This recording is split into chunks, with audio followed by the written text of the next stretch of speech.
नमस्कार दोस्तों। अगर आपको अपनी असली कीमत ही नहीं पता, तो दुनिया आपको कैसे पहचानेगी? सच यह है कि हम में से ज्यादातर लोग पूरी जिंदगी मेहनत करते हैं, लेकिन फिर भी अंदर कहीं न कहीं यह महसूस करते हैं कि हम अपनी असली क्षमता तक कभी पहुंचे ही नहीं। हम अपनी कमजोरियों के बारे में तो बहुत सोचते हैं, लेकिन अपनी असली ताकत को पहचानने की कोशिश ही नहीं करते। लेकिन आज आप जो सुनने वाले हैं, वह सिर्फ एक किताब का सार नहीं है। यह एक ऐसी यात्रा है जो आपको आपकी असली कीमत और आपकी छिपी हुई शक्ति से मिलवाने वाली है। और हो सकता है इस ऑडियो बुक के अंत तक आप अपनी जिंदगी को बिल्कुल अलग नजर से देखने लगें। चैप्टर 1, अपनी असली ताकत पहचानो। अगर आपको अपनी ताकत ही नहीं पता, तो दुनिया आपको कैसे पहचानेगी? एक पल के लिए सोचिए, क्या आपने कभी सच में बैठकर यह समझने की कोशिश की है कि आपकी सबसे बड़ी ताकत क्या है? हम में से ज्यादातर लोग अपनी कमजोरियों के बारे में तो बहुत सोचते हैं। हमें क्या नहीं आता, हम कहाँ पीछे हैं, हमें किस चीज में सुधार करना चाहिए। लेकिन एक सच्चाई है जो अक्सर नजरअंदाज हो जाती है। हर इंसान के अंदर कुछ खास प्रतिभाएं होती हैं, कुछ ऐसी क्षमताएं जो उसे बाकी लोगों से अलग बनाती हैं। इन्हें ही लेखक इस अध्याय में महाशक्ति कहते हैं। लेकिन समस्या यह है कि ज्यादातर लोग अपनी सुपर पावर पहचान ही नहीं पाते। वे अपनी प्रतिभा को सामान्य समझ लेते हैं। उन्हें लगता है कि जो चीज उनके लिए आसान है, वह हर किसी के लिए आसान होगी। यही सबसे बड़ी गलती होती है, क्योंकि वही चीजें आपकी असली ताकत हो सकती हैं। उदाहरण के लिए, कुछ लोग लोगों को समझने में बहुत अच्छे होते हैं। कुछ लोग समस्याओं का समाधान जल्दी निकाल लेते हैं। कुछ लोग नई और रचनात्मक सोच रखते हैं। और कुछ लोग कठिन परिस्थितियों में भी शांत रहना जानते हैं। ये सभी क्षमताएं किसी छिपी हुई महाशक्ति की तरह हैं। लेकिन जब तक आप इन्हें पहचानते नहीं, तब तक आप उनका उपयोग भी नहीं कर पाते। लेखकों के अनुसार, अपनी ताकत पहचानने के लिए 3 आसान सवाल पूछिए। पहला, कौन सा काम करते समय आपको सबसे ज्यादा आनंद आता है? दूसरा, लोग अक्सर किस चीज के लिए आपकी तारीफ करते हैं? तीसरा, कौन सा काम आप दूसरों से थोड़ा बेहतर कर लेते हैं? इन सवालों के जवाब धीरे धीरे आपकी असली क्षमता को सामने लाते हैं।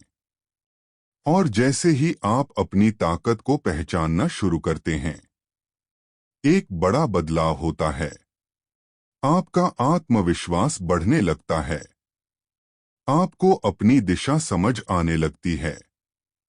और सबसे महत्वपूर्ण, आप अपनी जिंदगी को ज्यादा उद्देश्य के साथ जीने लगते हैं।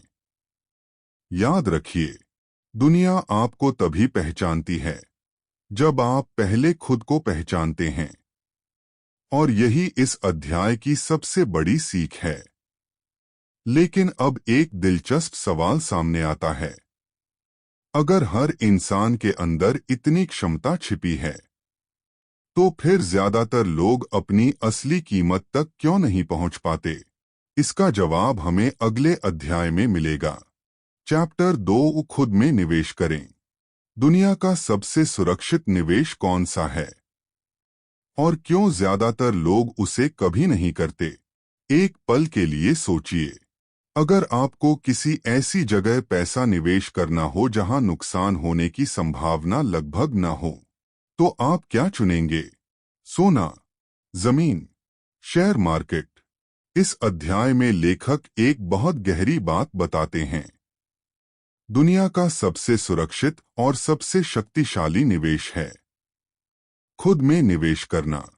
क्योंकि पैसा खो सकता है, बिजनेस असफल हो सकता है, नौकरी छूट सकती है, लेकिन अगर आपने खुद को बेहतर बनाया है तो आप किसी भी परिस्थिति में फिर से आगे बढ़ सकते हैं। यही कारण है कि दुनिया के लगभग हर सफल व्यक्ति में एक समान आदत होती है। वे लगातार खुद में निवेश करते रहते हैं। लेकिन यहाँ एक समस्या है। ज्यादातर लोग पैसा खर्च करने से नहीं डरते। वे फोन बदल लेते हैं, कपड़े खरीद लेते हैं या मनोरंजन पर खर्च कर देते हैं। लेकिन जब बात आती है खुद को बेहतर बनाने की, तो वे अक्सर पीछे हट जाते हैं। लेखक कहते हैं कि खुद में निवेश करने के 3 सबसे महत्वपूर्ण तरीके हैं। पहला, ज्ञान में निवेश। किताबें पढ़ना, नए विचार सीखना और अपने दिमाग को लगातार विकसित करना। दूसरा, कौशल में निवेश। नई स्किल सीखना जो आपको दूसरों से अलग और अधिक मूल्यवान बनाती है। तीसरा, मानसिकता में निवेश। सकारात्मक सोच विकसित करना और अपने डर व संदेह पर नियंत्रण पाना। कल्पना कीजिए, अगर आप हर दिन सिर्फ 30 मिनट सीखने और खुद को बेहतर बनाने में लगाते हैं, तो 1 साल बाद आप वही व्यक्ति नहीं रहेंगे जो आज हैं।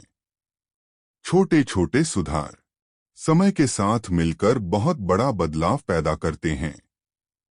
लेकिन एक दिलचस्प बात यह भी है, खुद में निवेश का फायदा तुरंत नहीं दिखता।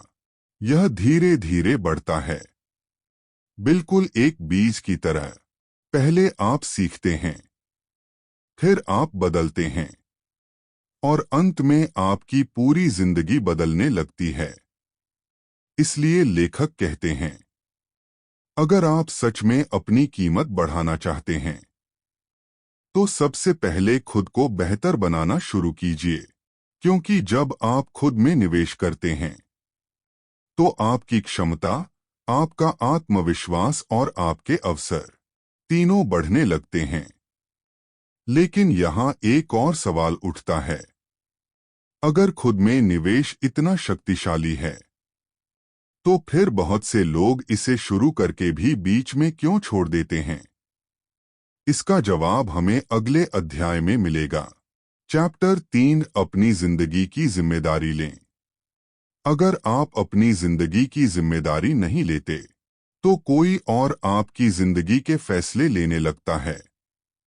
एक पल के लिए कल्पना कीजिए, आप एक कार चला रहे हैं। सड़क लंबी है, रास्ते खुले हैं और आप कहीं भी जा सकते हैं। लेकिन अचानक आप स्टीयरिंग छोड़ देते हैं। क्या होगा? कार अपनी दिशा खो देगी, वह भटकने लगेगी और शायद किसी दुर्घटना का शिकार भी हो जाए। लेखक कहते हैं कि यही चीज हमारी जिंदगी में भी होती है।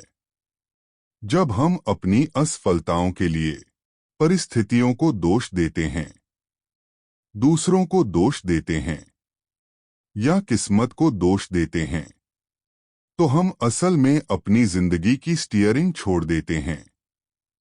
और यही वह पल होता है जब हम अपनी शक्ति खो देते हैं। लेकिन जैसे ही आप एक फैसला लेते हैं, मेरी जिंदगी की जिम्मेदारी मेरी है, सब कुछ बदलने लगता है। क्योंकि जिम्मेदारी लेने का मतलब यह नहीं है कि जिंदगी में समस्याएं नहीं आएंगी। समस्याएं तो हर किसी के जीवन में आती हैं। लेकिन फर्क इस बात से पड़ता है कि आप उनका सामना कैसे करते हैं। जो लोग जिम्मेदारी लेते हैं, वे परिस्थितियों के शिकार नहीं बनते, वे समाधान ढूंढते हैं। वे यह नहीं कहते, मेरे पास अवसर नहीं है। वे पूछते हैं, मैं अवसर कैसे बना सकता हूं? वे यह नहीं कहते, मेरे पास संसाधन नहीं है। वे सोचते हैं, मैं उपलब्ध संसाधनों से क्या कर सकता हूं? यही मानसिकता धीरे धीरे व्यक्ति को मजबूत बनाती है। जब आप जिम्मेदारी लेते हैं, तो आप अपनी शक्ति वापस पा लेते हैं। तब आप इंतजार नहीं करते कि कोई और आपकी मदद करेगा या परिस्थितियां अपने आप बदल जाएंगी। आप खुद कार्रवाई करना शुरू कर देते हैं। और यही वह क्षण होता है जब वास्तविक परिवर्तन शुरू होता है। लेखक कहते हैं कि जीवन में आगे बढ़ने के लिए एक बहुत महत्वपूर्ण निर्णय लेना पड़ता है। पीड़ित मानसिकता छोड़ना और जिम्मेदार मानसिकता अपनाना, क्योंकि पीड़ित मानसिकता हमें कमजोर बनाती है, जबकि जिम्मेदारी हमें शक्तिशाली बनाती है। और जैसे ही आप अपनी जिंदगी की पूरी जिम्मेदारी स्वीकार करते हैं, आप समझने लगते हैं कि आपके फैसले, आपकी आदतें और आपके प्रयास ही आपके भविष्य को आकार देते हैं। लेकिन यहाँ एक और महत्वपूर्ण सवाल आता है। अगर हम अपनी जिंदगी की जिम्मेदारी ले लेते हैं, तो अगला कदम क्या होना चाहिए? हमें अपनी ऊर्जा किस दिशा में लगानी चाहिए? इसका जवाब हमें अगले अध्याय में मिलेगा। चैप्टर 4, सही लक्ष्य तय करें। अगर आपको पता ही नहीं कि आपको कहाँ पहुँचना है, तो आप कभी वहाँ कैसे पहुँचेंगे? एक पल के लिए कल्पना कीजिए, एक जहाज विशाल समुद्र में यात्रा कर रहा है। उसके पास शक्तिशाली इंजन है, ईंधन भी है और पूरा दल भी तैयार है। लेकिन एक समस्या है, उस जहाज का कोई गंतव्य ही नहीं है। तो क्या होगा? वह जहाज चलता तो रहेगा, लेकिन वह कहीं भी नहीं पहुंचेगा। लेखक कहते हैं कि बहुत से लोगों की जिंदगी भी बिल्कुल ऐसी ही होती है।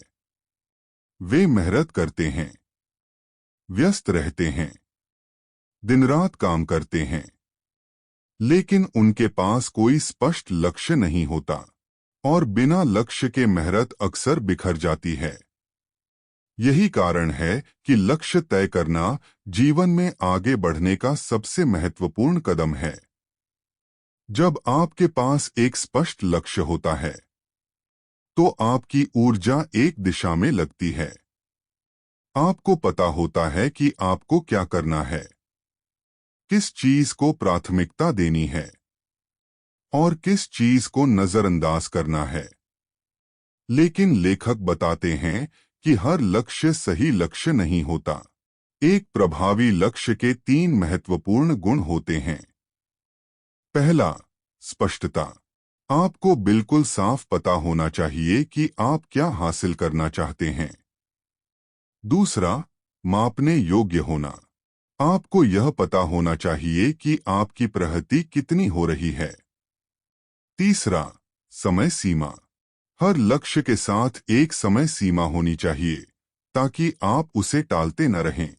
उदाहरण के लिए, अगर कोई कहे, मुझे सफल होना है, तो यह लक्ष्य बहुत अस्पष्ट है। लेकिन अगर कोई कहे, मुझे अगले 1 साल में एक नई स्किल सीखनी है और उससे आय शुरू करनी है, तो यह एक स्पष्ट लक्ष्य बन जाता है। जब लक्ष्य स्पष्ट होता है, तो दिमाग भी उसी दिशा में काम करना शुरू कर देता है और धीरे धीरे अवसर भी दिखाई देने लगते हैं। लेकिन यहाँ एक दिलचस्प बात है।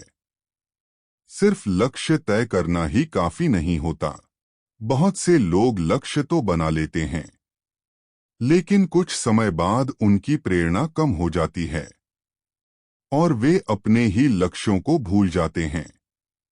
तो सवाल यह है, हम अपने लक्ष्यों के प्रति लगातार प्रेरित कैसे रहें और कैसे सुनिश्चित करें कि हम बीच रास्ते में हार न मानें? इसका जवाब हमें अगले अध्याय में मिलेगा। चैप्टर 5, अपने सबसे बड़े दुश्मन को पहचानें। अगर आपका सबसे बड़ा दुश्मन कोई और नहीं, बल्कि आपका अपना मन हो, तो एक पल के लिए सोचिए, आपके जीवन में सबसे बड़ी बाधा क्या है? परिस्थितियां, पैसे की कमी या फिर अवसरों की कमी? लेखक इस अध्याय में एक चौंकाने वाली सच्चाई बताते हैं। अक्सर हमारा सबसे बड़ा दुश्मन बाहर नहीं, बल्कि हमारे अपने दिमाग के अंदर होता है। हमारा मन हर दिन हजारों विचार पैदा करता है। इनमें से कुछ सकारात्मक होते हैं, लेकिन बहुत से विचार हमें डराते भी हैं। जैसे, अगर मैं असफल हो गया तो शायद मैं इतना काबिल नहीं हूं। लोग क्या सोचेंगे? धीरे धीरे ये विचार हमारे आत्मविश्वास को कम करने लगते हैं और फिर हम खुद ही अपने सपनों से पीछे हट जाते हैं। यही कारण है कि कई बार लोग अवसर होने के बावजूद आगे नहीं बढ़ते, क्योंकि उनका आंतरिक डर और संदेह उन्हें रोक देता है।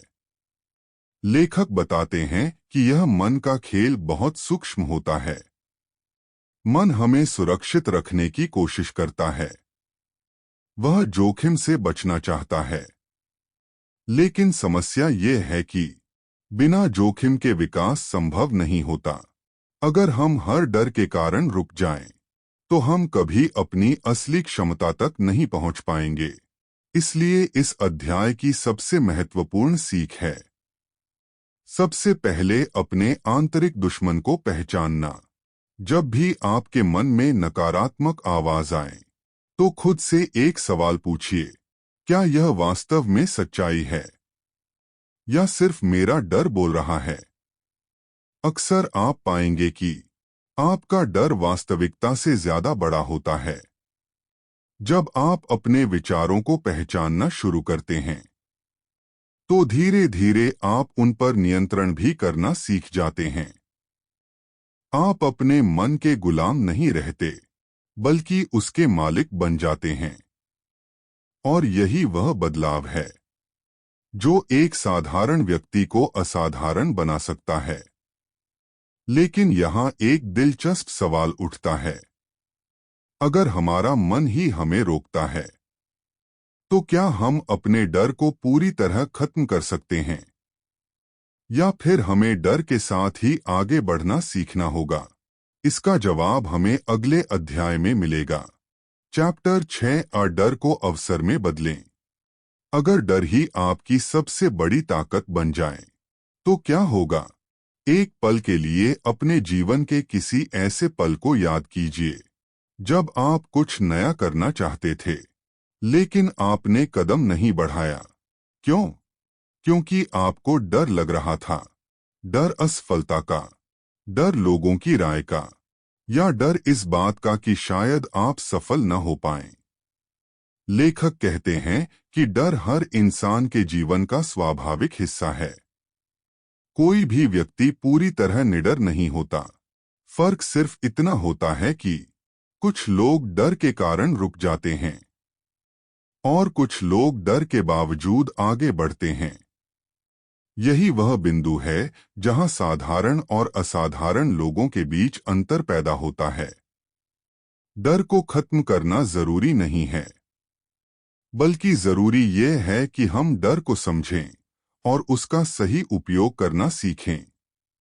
कई बार डर हमें संकेत देता है कि हम अपने आरामदायक क्षेत्र से बाहर निकलने वाले हैं, और अक्सर वही जगह होती है जहां सबसे बड़ा विकास छिपा होता है। कल्पना कीजिए, अगर कोई व्यक्ति सार्वजनिक मंच पर बोलने से डरता है और वह उसी डर का सामना करना शुरू कर देता है, तो धीरे धीरे उसका आत्मविश्वास बढ़ने लगता है। पहले वह छोटे समूह में बोलता है, फिर बड़े मंच पर, और एक दिन वही व्यक्ति एक प्रभावशाली वक्ता बन सकता है। यही है डर को अवसर में बदलने की शक्ति। लेखक बताते हैं कि डर को अवसर में बदलने के लिए 3 कदम बहुत महत्वपूर्ण हैं। पहला, डर को स्वीकार करना। यह मानना कि डर लगना सामान्य है। दूसरा, छोटे कदम उठाना। एकदम बड़ा जोखिम लेने के बजाय धीरे धीरे आगे बढ़ना। तीसरा, अनुभव से सीखना। हर प्रयास हमें थोड़ा मजबूत बनाता है। समय के साथ वही डर जो कभी हमें रोकता था, हमारी ताकत बन जाता है।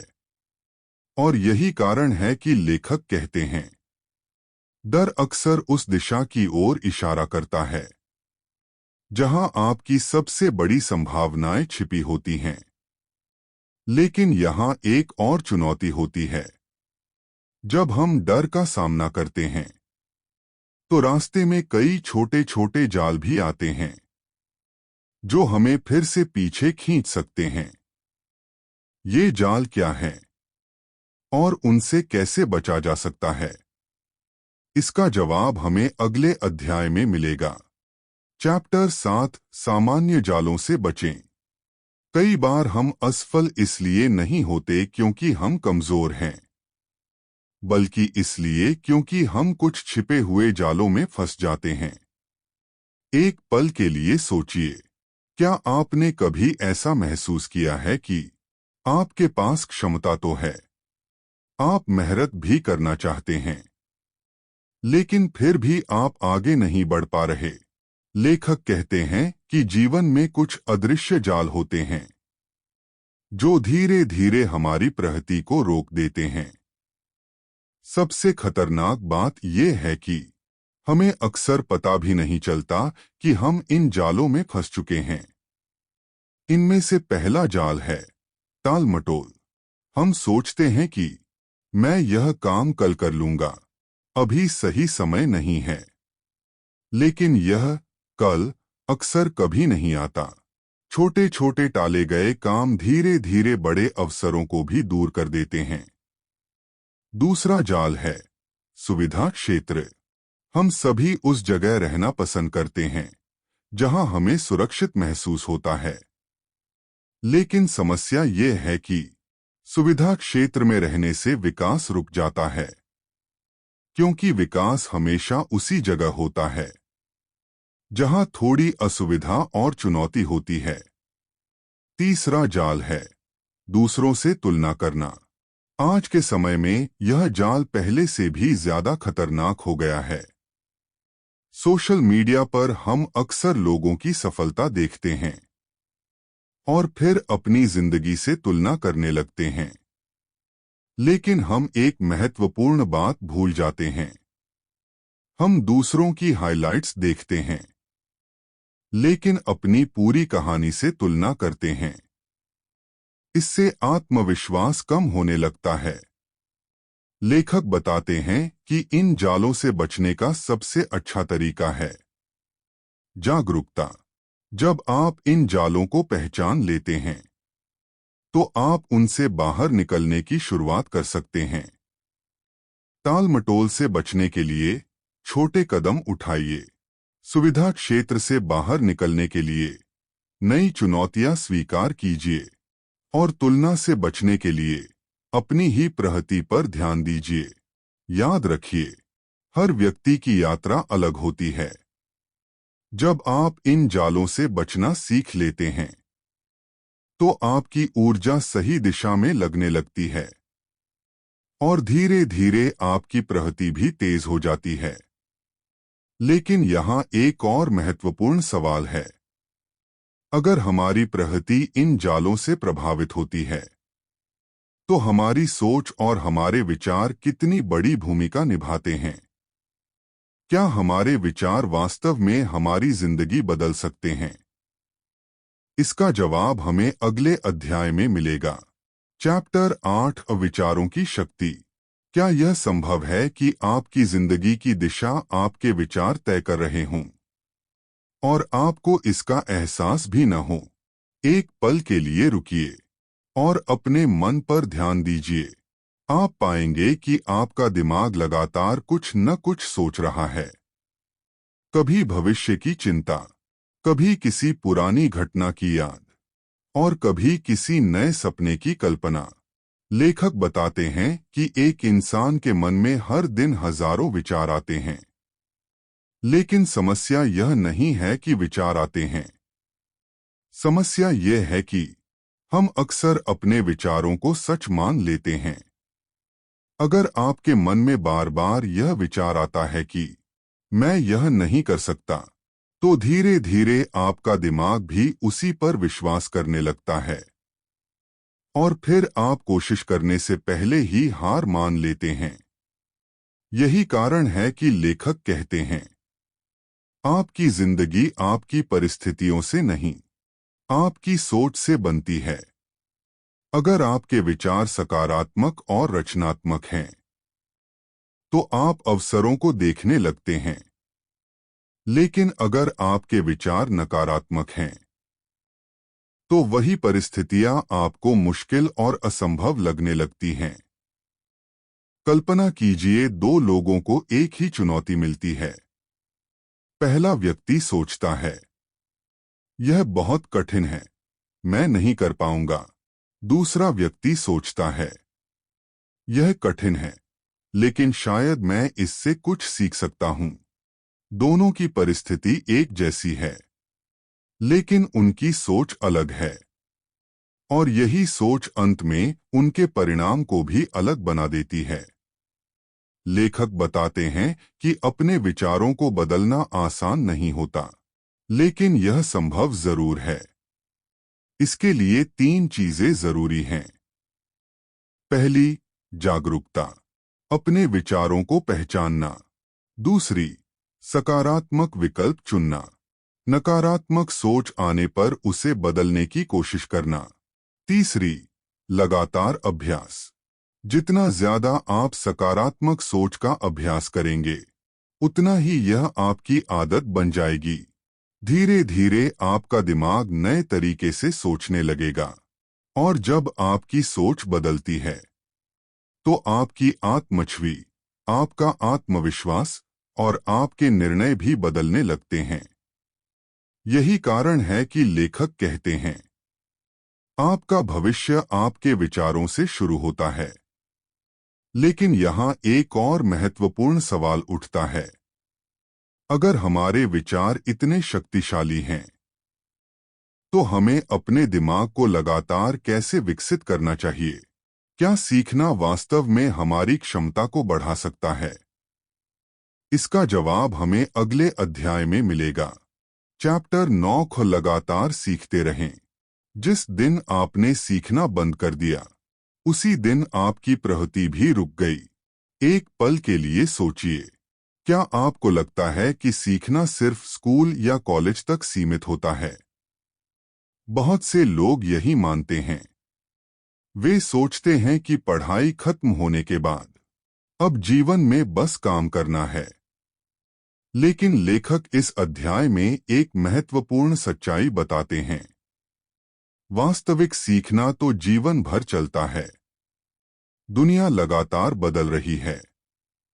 नई तकनीकें आ रही हैं, नए विचार जन्म ले रहे हैं, और काम करने के तरीके भी तेजी से बदल रहे हैं। ऐसी दुनिया में वही लोग आगे बढ़ते हैं जो सीखना कभी बंद नहीं करते। सीखना सिर्फ किताबों तक सीमित नहीं है। सीखना कई तरीकों से हो सकता है। अनुभवों से, गलतियों से, दूसरों के अनुभवों से, और नई चीजों को आजमाने से। लेखक बताते हैं कि सफल लोग हमेशा जिज्ञासु होते हैं। वे हर चीज को समझने की कोशिश करते हैं। वे सवाल पूछते हैं और नई जानकारी को अपनाने के लिए तैयार रहते हैं। यही जिज्ञासा उन्हें दूसरों से आगे ले जाती है। कल्पना कीजिए 2 लोगों को। पहला व्यक्ति सोचता है, मुझे जो आता है वही काफी है। दूसरा व्यक्ति सोचता है, मैं हर दिन कुछ नया सीख सकता हूं। समय के साथ इन दोनों के बीच बहुत बड़ा अंतर पैदा हो जाता है, क्योंकि ज्ञान और कौशल धीरे धीरे बढ़ते हैं। और फिर एक समय आता है जब उनका प्रभाव बहुत बड़ा दिखाई देता है। लेखक यह भी बताते हैं कि सीखने का सबसे अच्छा तरीका है छोटे छोटे कदम उठाना। हर दिन थोड़ा पढ़ना, नई स्किल सीखना, या किसी नए विचार पर सोचने के लिए समय निकालना। यह छोटे प्रयास समय के साथ मिलकर एक बड़ी क्षमता में बदल जाते हैं। और यही कारण है कि जीवन में आगे बढ़ने के लिए सीखते रहना जरूरी है। लेकिन यहाँ एक दिलचस्प सवाल है। अगर सीखना इतना महत्वपूर्ण है, तो फिर बहुत से लोग नई चीजें सीखना शुरू करके भी बीच में क्यों छोड़ देते हैं? क्या सिर्फ ज्ञान ही सफलता के लिए पर्याप्त है, या इसके साथ कुछ और भी जरूरी है? इसका जवाब हमें अगले अध्याय में मिलेगा। चैप्टर 10 अनुशासन के साथ कार्य करें। सपने देखना आसान है, लेकिन क्या आप रोज वह काम करने के लिए तैयार हैं जो उन सपनों को सच बनाता है? एक पल के लिए सोचिए। हम सभी के जीवन में कुछ बड़े सपने होते हैं। कोई सफल बनना चाहता है, कोई आर्थिक स्वतंत्रता चाहता है, और कोई अपने क्षेत्र में पहचान बनाना चाहता है। लेकिन एक सच्चाई है जिसे बहुत लोग नजरअंदाज कर देते हैं। सपने अपने आप पूरे नहीं होते। सपनों और वास्तविकता के बीच जो पुल होता है उसे कहते हैं अनुशासन। लेखक बताते हैं कि सफलता अक्सर किसी एक बड़े प्रयास से नहीं आती। वह आती है छोटे छोटे लेकिन लगातार किए गए प्रयासों से। कल्पना कीजिए, एक व्यक्ति हर दिन थोड़ा थोड़ा अभ्यास करता है। शुरुआत में शायद उसे कोई बड़ा परिणाम दिखाई न दे, लेकिन समय के साथ वही छोटे प्रयास एक बड़ी क्षमता में बदल जाते हैं। यही अनुशासन की शक्ति है। समस्या यह है कि ज्यादातर लोग प्रेरणा पर निर्भर रहते हैं। जब उन्हें प्रेरणा मिलती है तब वे काम करते हैं, और जब प्रेरणा कम हो जाती है तो वे रुक जाते हैं। लेकिन लेखक कहते हैं सफल लोग प्रेरणा का इंतजार नहीं करते, वे अनुशासन के साथ काम करते हैं। वे जानते हैं कि हर दिन थोड़ा आगे बढ़ना जरूरी है। अनुशासन का मतलब यह नहीं है कि जीवन में कभी थकान नहीं होगी या कभी मन नहीं भटकेगा। अनुशासन का मतलब है जब मन नहीं भी करता तब भी सही काम करना। धीरे धीरे यही आदत आपके व्यक्तित्व का हिस्सा बन जाती है, और जब अनुशासन आपकी आदत बन जाता है तो प्रगति लगभग निश्चित हो जाती है। लेखक यह भी बताते हैं कि अनुशासन को विकसित करने के लिए छोटे कदम उठाना बहुत जरूरी है। छोटे लक्ष्य बनाइए, रोज थोड़ा काम कीजिए और अपनी प्रगति को लगातार बनाए रखिए। समय के साथ यही निरंतरता असाधारण परिणाम पैदा करती है। याद रखिए, सफलता एक घटना नहीं है, यह एक आदत है। लेकिन यहाँ एक महत्वपूर्ण सवाल उठता है। अगर हम अनुशासन के साथ काम करते भी रहें, तो क्या सफलता की यात्रा हमेशा आसान होती है? या फिर रास्ते में ऐसे पल भी आते हैं जब हमें हार मानने का मन करता है? और अगर ऐसा होता है, तो हमें उस समय क्या करना चाहिए? इसका जवाब हमें अगले अध्याय में मिलेगा। चैप्टर 11 दृढ़ता की शक्ति। अगर सफलता आपकी आखिरी कोशिश के ठीक बाद छिपी हो और आप उससे पहले हार मान ले, तो एक पल के लिए सोचिए, कितनी बार ऐसा हुआ है कि आपने किसी काम की शुरुआत तो की, लेकिन रास्ते में ही उसे छोड़ दिया। कभी मुश्किलें आ गईं, कभी परिणाम जल्दी नहीं मिले, और कभी आपको लगा कि शायद यह आपके बस की बात नहीं है। लेखक कहते हैं कि यही वह जगह है जहां ज्यादातर लोग अपनी यात्रा छोड़ देते हैं। लेकिन सच्चाई यह है, सफलता अक्सर उन लोगों को मिलती है जो दूसरों से थोड़ा ज्यादा समय तक टिके रहते हैं। इसे ही कहते हैं दृढ़ता। जीवन की किसी भी बड़ी उपलब्धि के पीछे सिर्फ प्रतिभा या भाग्य नहीं होता, उसके पीछे लगातार प्रयास और धैर्य होता है। कल्पना कीजिए, एक व्यक्ति किसी लक्ष्य की ओर काम कर रहा है। शुरुआत में सब कुछ उत्साह से भरा होता है, लेकिन जैसे जैसे समय बीतता है, चुनौतियां सामने आने लगती हैं।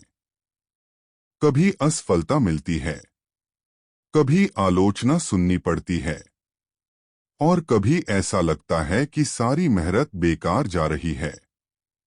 यही वह पल होता है जहां बहुत से लोग हार मान लेते हैं, लेकिन जो लोग आगे बढ़ते रहते हैं वही अंत में मंजिल तक पहुंचते हैं। लेखक बताते हैं कि दृढ़ता का मतलब यह नहीं है कि रास्ता हमेशा आसान होगा, बल्कि इसका मतलब है कठिनाइयों के बावजूद आगे बढ़ते रहना। हर असफलता एक अनुभव देती है। हर चुनौती हमें थोड़ा मजबूत बनाती है। धीरे धीरे यही अनुभव हमें बेहतर बनाते हैं। और एक समय ऐसा आता है जब हमारी लगातार कोशिशें परिणाम देने लगती हैं।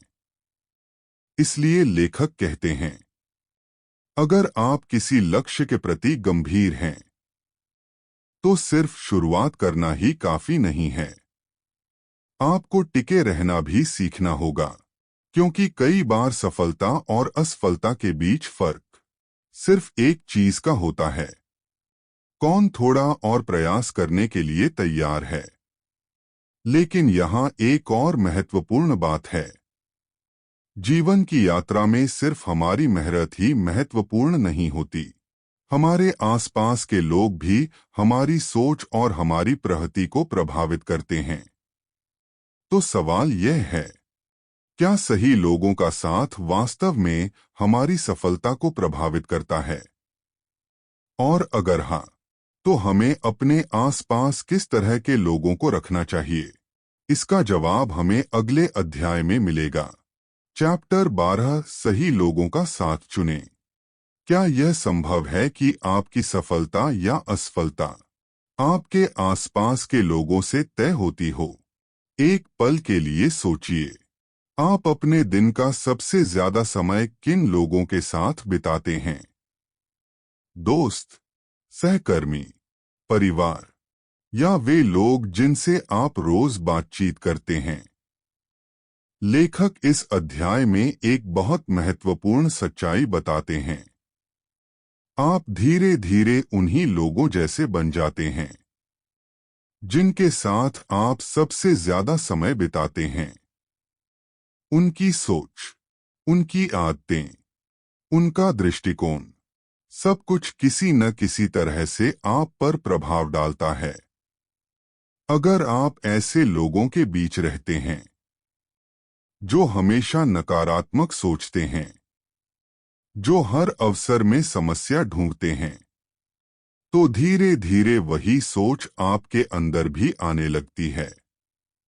लेकिन अगर आप ऐसे लोगों के साथ समय बिताते हैं जो सकारात्मक हैं, जो सीखना चाहते हैं और जो आगे बढ़ने की कोशिश करते हैं, तो उनकी ऊर्जा और सोच आपको भी प्रेरित करती है। यही कारण है कि सफल लोग अपने परिसर को बहुत सोच समझकर चुनते हैं। वे ऐसे लोगों के साथ समय बिताने की कोशिश करते हैं जो उन्हें बेहतर बनने के लिए प्रेरित करें। कल्पना कीजिए दो व्यक्तियों को। पहला व्यक्ति ऐसे लोगों के बीच रहता है जो हमेशा शिकायत करते रहते हैं और कोई नया प्रयास करने से डरते हैं। दूसरा व्यक्ति ऐसे लोगों के बीच रहता है जो लक्ष्य बनाते हैं, नई चीजें सीखते हैं और एक दूसरे को आगे बढ़ने के लिए प्रेरित करते हैं। समय के साथ इन दोनों व्यक्तियों के जीवन में बहुत बड़ा अंतर दिखाई देने लगता है, क्योंकि परिसर हमारी सोच को आकार देता है। लेखक यह भी बताते हैं कि सही लोगों का साथ सिर्फ प्रेरणा ही नहीं देता, बल्कि कठिन समय में समर्थन भी देता है। जब हम चुनौतियों का सामना कर रहे होते हैं, तब सकारात्मक और समझदार लोगों का साथ हमें हार मानने से बचा सकता है।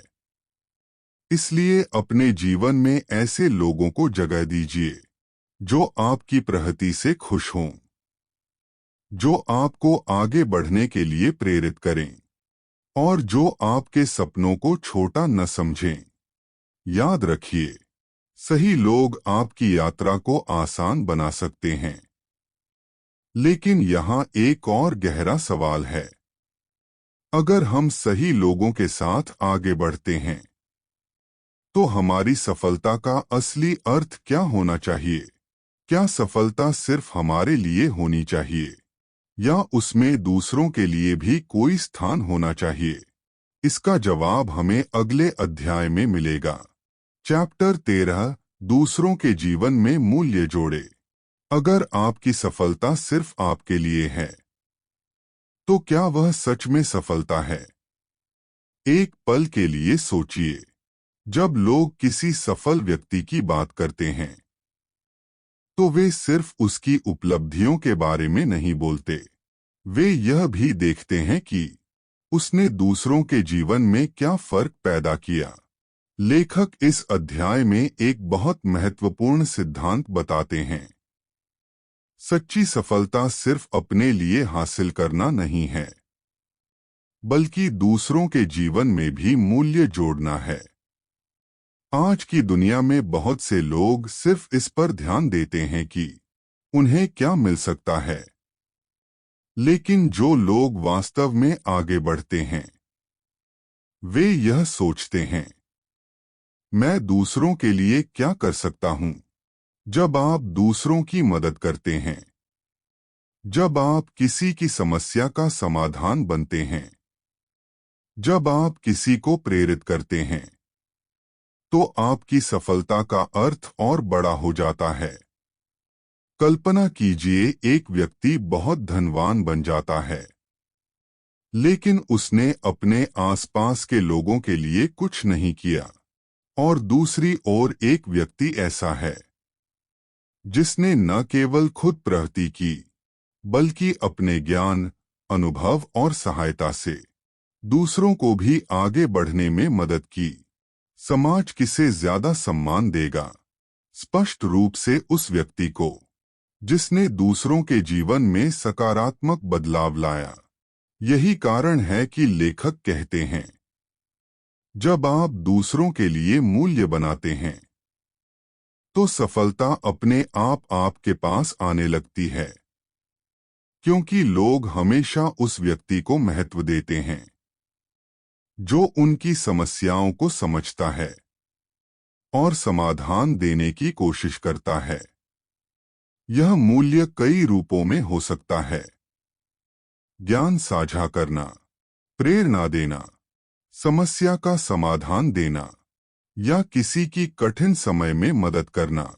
छोटी छोटी मदद भी किसी के जीवन में बड़ा प्रभाव डाल सकती है।